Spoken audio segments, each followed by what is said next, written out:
শ্রীমদ্ ভাগবতের প্রথম স্কন্দের আমরা ষষ্ঠ অধ্যায়টি পড়ব, যেটি হচ্ছে নারদ মুনি এবং ব্যাসদেবের কথোপকথন।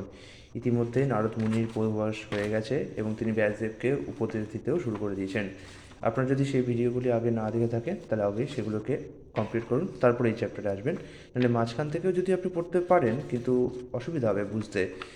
যেই 6 নম্বর অধ্যায় কোথায় গেল, নারদ মুনি ও ব্যাসদেবের কথোপকথন, এটা হয়ে গেছে সম্পূর্ণ যা ষষ্ঠ অধ্যায়। হ্যাঁ, নারদ মুনি ব্যাসদেবের কথোপকথন, এই তো ঠিক আছে। তাহলে শুরু হচ্ছে ষষ্ঠ অধ্যায়।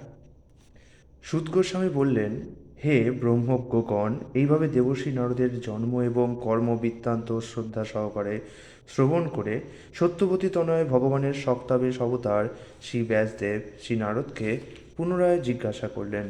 শ্রী ব্যাসদেব বললেন, হে দেবর্ষি, আপনার সেই গুচ্ছ ভগবত তত্ত্ব জ্ঞান বিষয়ে উপদেশদাতা পরিব্রাজকেরা যখন দূরদেশে গমন করলেন, তখন পূর্বজীবনের সেই বাল্যাবস্থায় আপনি কি করছিলেন? হে ব্রহ্মার পুত্র, আপনি দীক্ষা গ্রহণের পর কিভাবে আপনার জীবন অতিবাহিত করেছিলেন এবং আপনার পূর্ব দেহ যথাসময়ে ত্যাগ করার পর কিভাবে আপনি এই দেহপ্রাপ্ত হন? হে মহর্ষি, যথা সময়ে কাল সব কিছু বিনাশ করে, তাহলে কিভাবে এই বিষয়বস্তু কালের দ্বারা প্রভাবিত না হয়ে আপনার স্মৃতিতে এখনও উজ্জ্বলভাবে বিরাজ করছে? শ্রী নারদমুনি বললেন, সেই মহর্ষিরা যারা আমাকে পারমার্থিক তত্ত্বজ্ঞান দান করেছিলেন তারা দূর দেশে গমন করলেন এবং আমি এইভাবে আমার জীবন অতিবাহিত করেছিলাম। আমার মাতা ছিলেন একজন অতি সাধারণ স্ত্রীলোক এবং তিনি ছিলেন দাসী। আমি ছিলাম তার একমাত্র পুত্র। আমি ছাড়া তার আর কোনো আশ্রয় ছিল না, তাই তিনি আমাকে তার স্নেহের বন্ধনে আবদ্ধ করে রেখেছিলেন। তিনি যথাযথভাবে আমাকে প্রতিপালন করতে চাইতেন, কিন্তু যেহেতু তিনি স্বতন্ত্র ছিলেন না, তাই তিনি আমার জন্য কিছুই করতে পারতেন না। এই জগৎ সর্বতোভাবে পরমেশ্বর ভগবানের নিয়ন্ত্রণাধীন, তাই সকলেই তার হাতের কাঠের পুতুলের মতো। আমার বয়স যখন মাত্র 5 বছর, তখন আমি ব্রাহ্মণদের বিদ্যালয়ে অবস্থান করছিলাম। আমি আমার মায়ের স্নেহের ওপর নির্ভরশীল ছিলাম এবং আমার কোনো অভিজ্ঞতাই ছিল না। এক সময় আমার অভাগিনী মা যখন রাত্রিবেলা গোদহন করতে যাচ্ছিলেন, তখন মহাকালের প্রভাবে তার প্রায়ের দ্বারা আহত একটি সর্প তাকে দংশন করে। এই ঘটনাটিকে আমি ভক্তবৎসল ভগবানের কি বিশেষ কৃপা বলে মনে করে উত্তর দিকে যাত্রা করি। গৃহত্যাগ করার পর আমি বহু সমৃদ্ধশালী জনপদ, নগর, গ্রাম, গোচারণভূমি, খনি, ক্ষেত, উপত্যকা, বাগান, উপবন এবং বন অতিক্রম করছিলাম।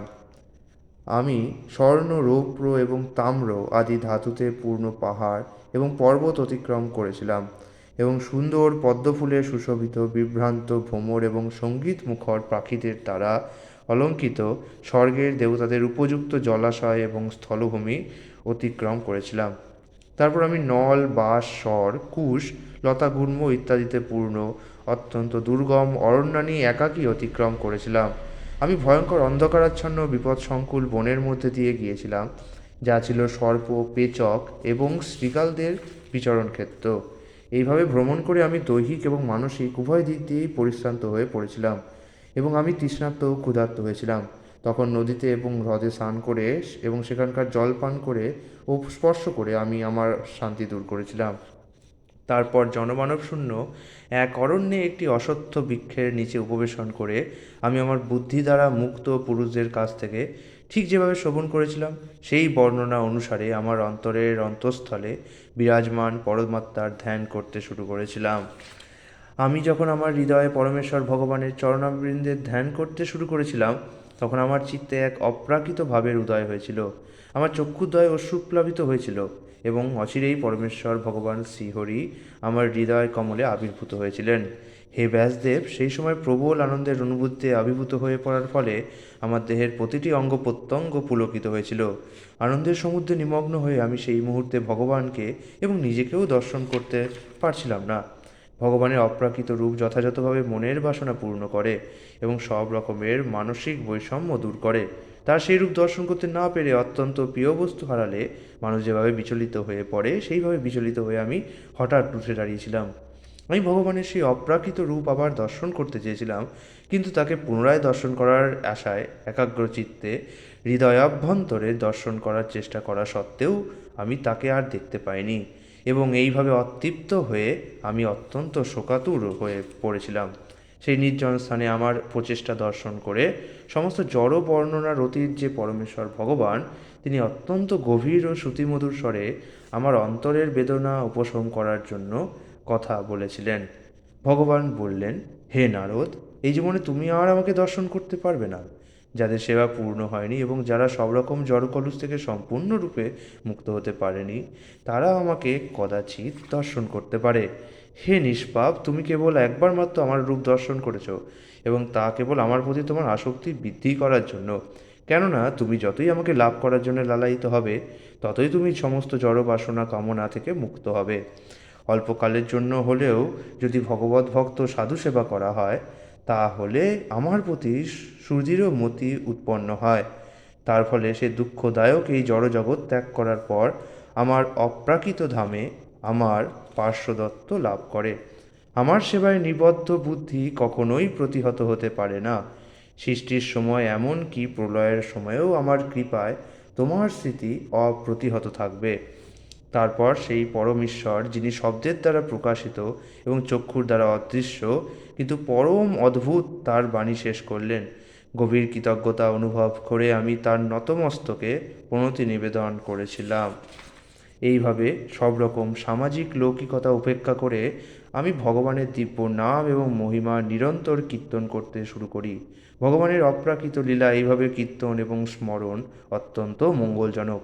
এইভাবে ভগবানের মহিমা কীর্তন করতে করতে আমি সর্বতোভাবে তৃপ্ত হয়ে অত্যন্ত বিনীত এবং নির্মৎসর চিত্তে সমস্ত পৃথিবী পর্যটন করতে থাকি।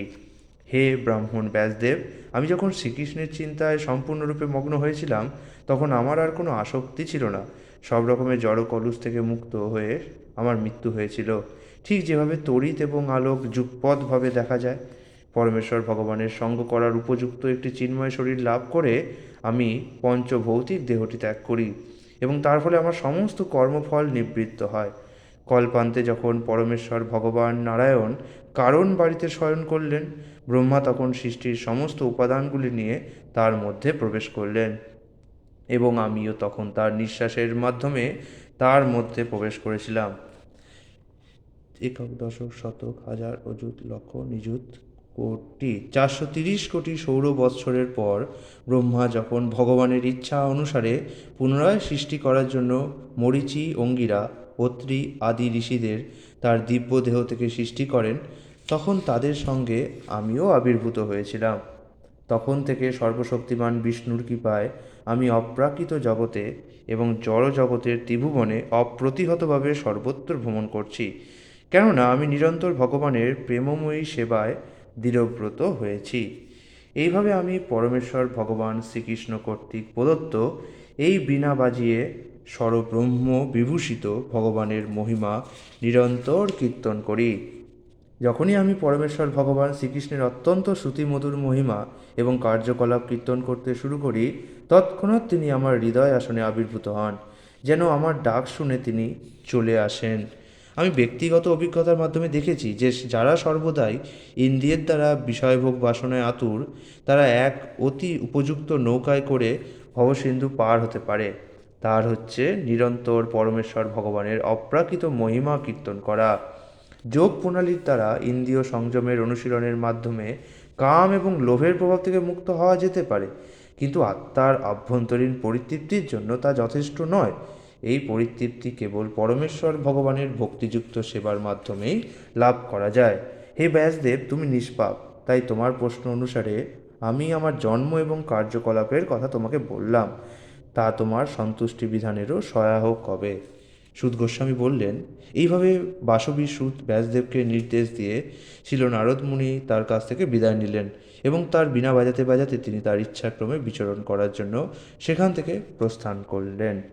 ছিল নারদ মুনির সাফল্য জয়যুক্ত হোক, কেননা তিনি পরমেশ্বর ভগবানের মহিমা কীর্তন করেন, এবং তা করে তিনি আনন্দ আস্বাদন করেন এবং দুঃখ ও দুর্দশাক্লিষ্ট জগৎকে আনন্দ দান করেন। ইতি নারদমুনি এবং ব্যাসদেবের কথোপকথন নামক শ্রীমদ্ ভাগবতের প্রথম স্কন্ধের ষষ্ঠ অধ্যায়ের ভক্তি বেদান্ত তাৎপর্য সমাপ্ত হলো। আগামীকাল সপ্তম অধ্যায়ে দ্রোণ পুত্র দণ্ডিত হবে হচ্ছে আলোচ্য বিষয়। হরে কৃষ্ণ।